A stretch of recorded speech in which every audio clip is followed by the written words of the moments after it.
Kindness becomes a weapon in the wrong hands. Your open heart wasn't a gift to them. It was a target, an invitation to exploit everything genuine about you. With surgical precision, they identified your compassion, your willingness to understand, your capacity to forgive. These weren't virtues to them. They were vulnerabilities to be exploited. Every time you showed mercy, they took it as permission to wound you deeper. Every time you forgave, they saw it as a license to hurt you more. Your kindness wasn't just abused, it was systematically used to dismantle your defenses. The real damage isn't in what they took from you. It's in how they made you question the very qualities that make you human. Your ability to trust, to see good in others, to offer second chances. They turned these strengths into sources of shame. Like acid on metal, their betrayal didn't just hurt you. It tried to corrode the very essence of who you are. They aimed to make you believe that your kindness was stupidity, that your compassion was weakness, that your ability to love was a flaw that needed fixing. But here's what they didn't count on. Damage can become armor if you learn from it correctly. Watch how they operate with cold calculation. First, they study your kindness like a blueprint. They learn your patterns of forgiveness, your triggers for compassion, your capacity for understanding. Then they exploit each one methodically. When you forgive easily, they push boundaries further. When you show understanding, they create more things to understand. When you offer compassion, they manufacture more reasons to need it. It's not random cruelty. It's a calculated dismantling of everything that makes you good. The aftermath of their abuse reveals their true nature. No regret, no remorse, not even a flicker of recognition for the damage they've caused. Your pain is just collateral damage in their pursuit of whatever they wanted from you. They'll watch you struggle with the wreckage they created, maybe even offer fake sympathy, but never true accountability. Because genuine remorse requires empathy, and empathy is exactly what they lack. Your suffering isn't an unfortunate consequence to them. It's just proof their strategy worked. Psychological warfare leaves different scars than physical battles. These wounds don't show on your skin, but they change how you move through the world. Every new person becomes a potential threat. Every kind gesture feels like potential manipulation. Every offer of friendship carries the shadow of betrayal. They didn't just hurt you. They tried to rewrite your emotional DNA, turning your natural inclination to trust into a constant state of suspicion. But this hypervigilance isn't protection. It's the echo of their abuse still controlling you. Healing takes a darker path when kindness has been weaponized against you. Normal recovery advice doesn't work because normal abuse has identifiable wounds. But how do you heal from someone using your best qualities to break you? The traditional path tells you to hold on to your kindness, to not let them change you. But maybe the real answer is darker. Maybe you need to learn how to be kind while keeping your fangs sharp, how to love while maintaining your ability to strike if necessary. Understanding the mechanics of their abuse becomes your best defense. They counted on your kindness, making you predictable, your compassion, making you an easy target. But knowledge changes everything. Once you understand how they exploit goodness, you can keep your kindness while removing the vulnerabilities they used to abuse it. Your compassion doesn't have to die. It just needs to be backed by wisdom, protected by boundaries, and guided by experience rather than naive hope. The transformation of your kindness becomes your revenge. where they tried to destroy it. You learn to make it selective. Where they exploited its unconditional nature, you learn to attach conditions. Your compassion evolves from a wide open door to a filtered gateway. This isn't diminishment, it's evolution. You're not less kind, you're strategically kind. Your goodness becomes a calculated choice rather than a reflex they can trigger at will. Your damaged places become detection systems, like a broken bone that can feel changes in weather. Your past wounds develop a sixth sense for identifying potential abusers. You start noticing the subtle signs, how they test boundaries, how they respond to your no, how they react when you show vulnerability. These aren't just triggers from past trauma. They're sophisticated alert systems built from experience. Your damage becomes a dark gift, teaching you to read people with an accuracy that undamaged people never develop. The final stage of healing isn't about recovering your old kindness. It's about developing a new kind that they can't exploit. Your compassion becomes armored. Your forgiveness becomes strategic. Your understanding becomes analytical. Your greatest weakness wasn't really your kindness. It was not understanding how powerful that kindness could become once it was tempered by pain. Being exploited taught you something they never intended: how to transform softness into strength. Every time they took advantage of your good nature, every time they used your compassion against you, they were unknowingly forcing you to discover a power you never knew existed. Your weakness wasn't in being kind. It was in not knowing how to weaponize that kindness. Rock bottom reveals truths that comfort keeps hidden. When they pushed you there, when they used up every drop of your goodness and still demanded more, that's when you discovered something fascinating. Your capacity for kindness wasn't your weakness. Your inability to direct it strategically was. It's like discovering that water isn't weak because it's soft. It's powerful, precisely because it can be both gentle and devastating. Your abuse taught you how to flow between these states. The breaking point becomes the turning point. That moment when you finally recognized how they were using your compassion against you. That wasn't your weakness being exposed. It was your strength beginning to emerge. Like a blade being forged, the very heat meant to destroy you was actually tempering you into something sharper, something stronger. Each betrayal, each exploitation, each moment they took your kindness for granted was actually teaching you how to transform mercy into mastery. Understanding blooms differently in darkness. Your greatest weakness, that endless capacity to forgive, to understand, to empathize, suddenly reveals its hidden edge. You learn that the same sensitivity that makes you vulnerable to their manipulation also gives you insight into their patterns. The empathy they exploited becomes your radar system. The compassion they abused becomes your psychological X-ray vision. What they saw as your weakness transforms into a penetrating ability to read people and predict their moves.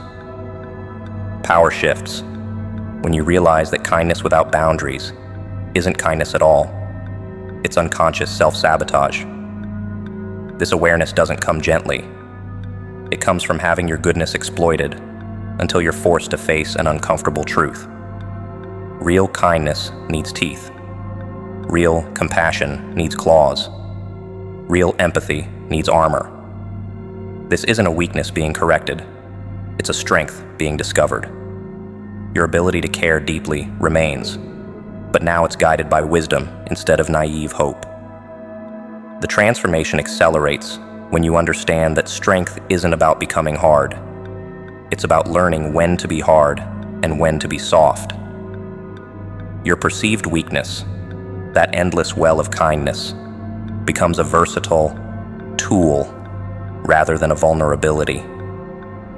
You develop the ability to shift between compassion and calculation, between mercy and strategy. This adaptability, born from having your kindness abused, becomes a power that those who exploited you can't comprehend. Watch how your awareness expands once you recognize the difference between weakness and strength in kindness. Weak kindness gives without discernment, forgives without change, understands without requiring accountability. Strong kindness, it comes with conditions, boundaries, and consequences. This isn't a corruption of your good nature, it's an evolution. Your ability to care remains intact, but now it's protected by the wisdom that comes from having that care exploited. Recognition hits differently when you realize that your greatest weakness was actually just an untrained strength. The same qualities they exploited, your ability to forgive, to see the best in others, to give second chances, these weren't weaknesses at all. They were powerful tools you hadn't learned to use properly. Like raw talent without technique, your kindness wasn't weak. It was just undisciplined. Now, tempered by experience, it becomes a force more subtle, but far more potent than mere hardness. The ultimate irony emerges when you discover that the very people who abused your kindness actually taught you how to make it indestructible. Every time they took advantage, they were unknowingly showing you where you needed to build boundaries. Every betrayal was a lesson in discernment. Every exploitation was teaching you the difference between kindness that strengthens and kindness that enables. They thought they were breaking your spirit, but they were actually helping you refine it. Identity isn't something others can steal, unless you let them. When someone abuses your kindness, they leave marks on your psyche, little signatures of their cruelty. But here's what they don't tell you. These marks are just graffiti on your surface, not changes to your core. You get to decide if their actions become your identity or just another experience you've survived. Their abuse of your kindness is part of your story, sure, but it doesn't have to be your defining chapter. Damage has an interesting way of tricking you into thinking it's permanent. After someone exploits your good nature, you start seeing yourself through the lens of their betrayal. Every kind impulse becomes suspect.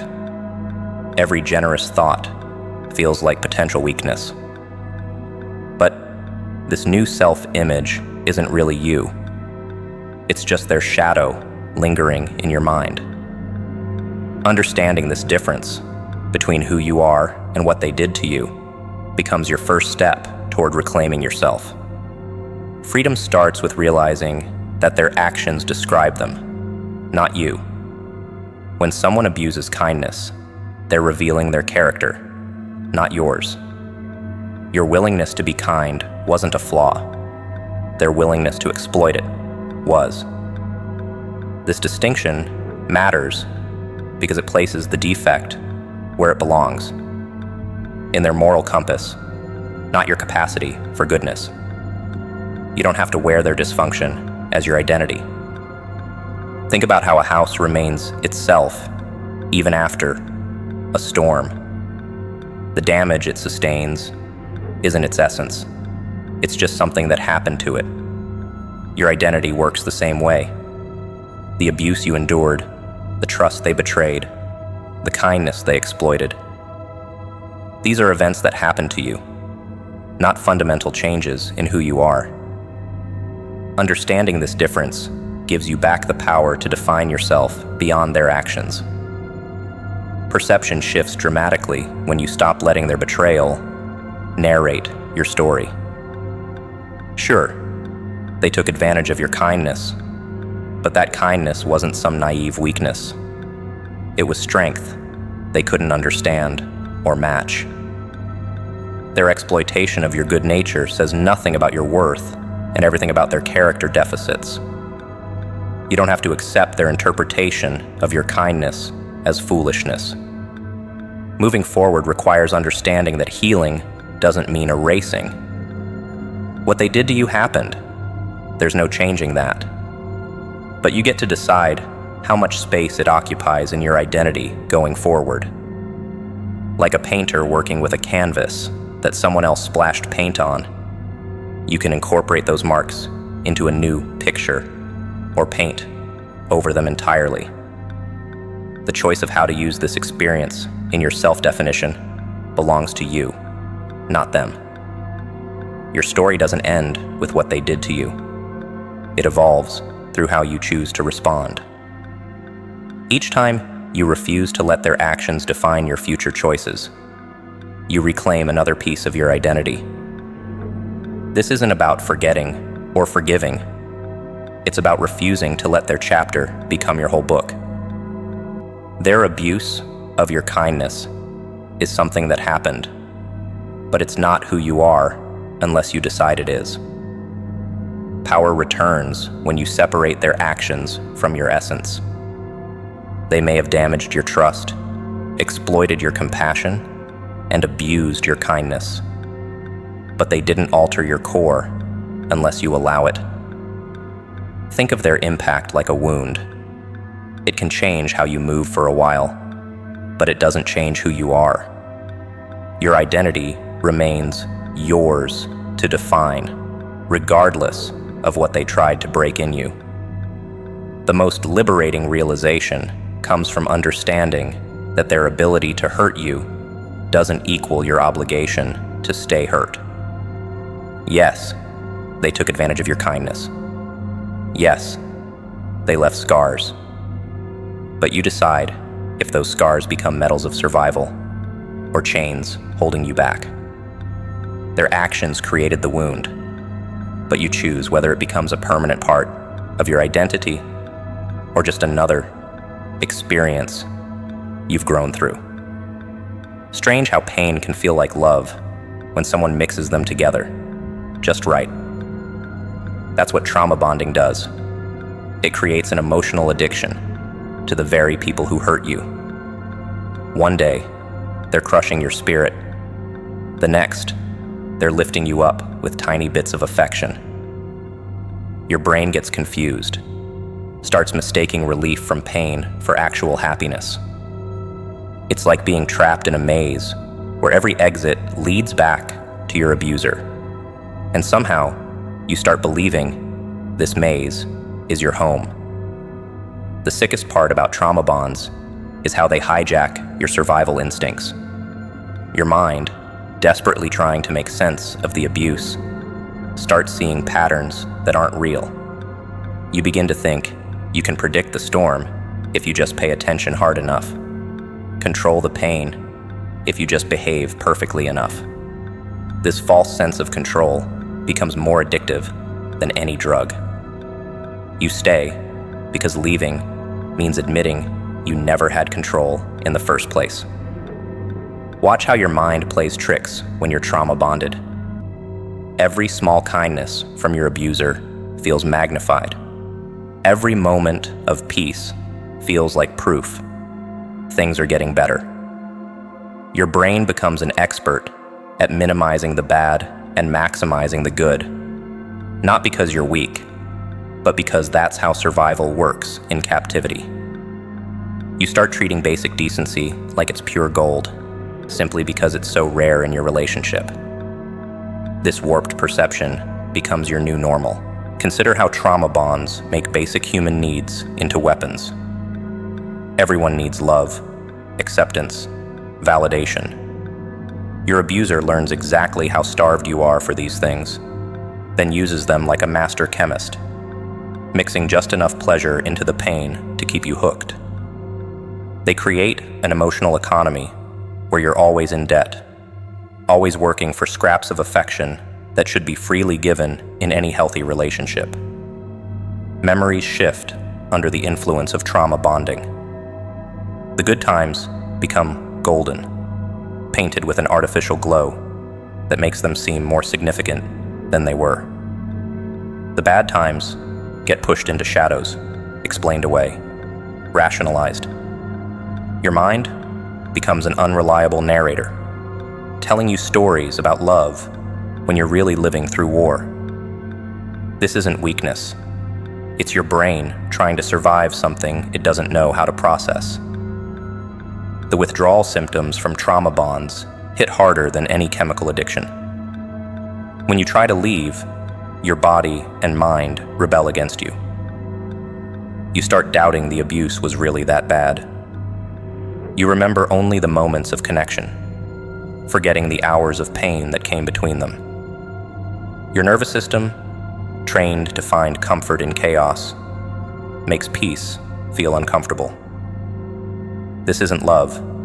It's your brain's response to prolonged emotional torture. Understanding how trauma bonds work exposes their machinery. It's a cycle of tension, explosion, and reconciliation, each phase designed to deepen your attachment to someone who hurts you. The tension keeps you alert. The explosion breaks you down, and the reconciliation rebuilds you with pieces they choose. Your abuser becomes both the source of your pain and your only relief from it, a position of power they orchestrated deliberately. Biology betrays you in trauma bonding. The constant stress, the random moments of relief, the unpredictable swings between cruelty and kindness. All of these create a cocktail of chemicals in your brain that mimics addiction. Your body actually starts craving the cycle, even as your mind recognizes the damage. Breaking free isn't just about making a choice. It's about fighting your own biochemistry that's been rewired through abuse. The deepest cut of trauma bonding is how it makes you complicit in your own destruction. You start defending your abuser, hiding their cruelty, explaining away their actions. Not because you're foolish, but because admitting the full truth means facing how much of yourself you've lost in this twisted dance. You become invested in maintaining the illusion because the reality is too painful to acknowledge. This isn't weakness. It's a survival mechanism that's outlived its usefulness. Funny thing about kindness, everyone thinks it's soft until they discover it's actually made of steel. When they tried to use your compassion as a weapon, they didn't realize they were just sharpening your armor. See, real kindness isn't that fragile thing they thought they could manipulate. It's a force that survives every attempt to corrupt it, growing stronger with each attack. What they saw as your weakness was actually your core strength. They just didn't understand what they were looking at. The illusion they damaged wasn't your kindness. It was their control over it. Every time they exploited your good nature, thinking they were weakening you, they were actually teaching you how to wield it with precision. Like a sword being tempered, each blow they struck wasn't destroying your kindness. It was transforming it from a naive impulse into a conscious choice. They thought they were breaking you down, but they were really helping you build something unbreakable. What makes kindness such an effective shield is its ability to expose truth. When someone tries to abuse it, they reveal everything about themselves and nothing about you. Your compassion becomes a mirror, reflecting back their own darkness, their own wounds, their own limitations. They attack what they don't understand, thinking they're proving kindness is weakness, when really, they're just documenting their own inability to comprehend real strength. Consider how your kindness protected you, even as they tried to use it against you. It kept your humanity intact while they were losing theirs. It preserved your ability to connect while they were isolating themselves through cruelty.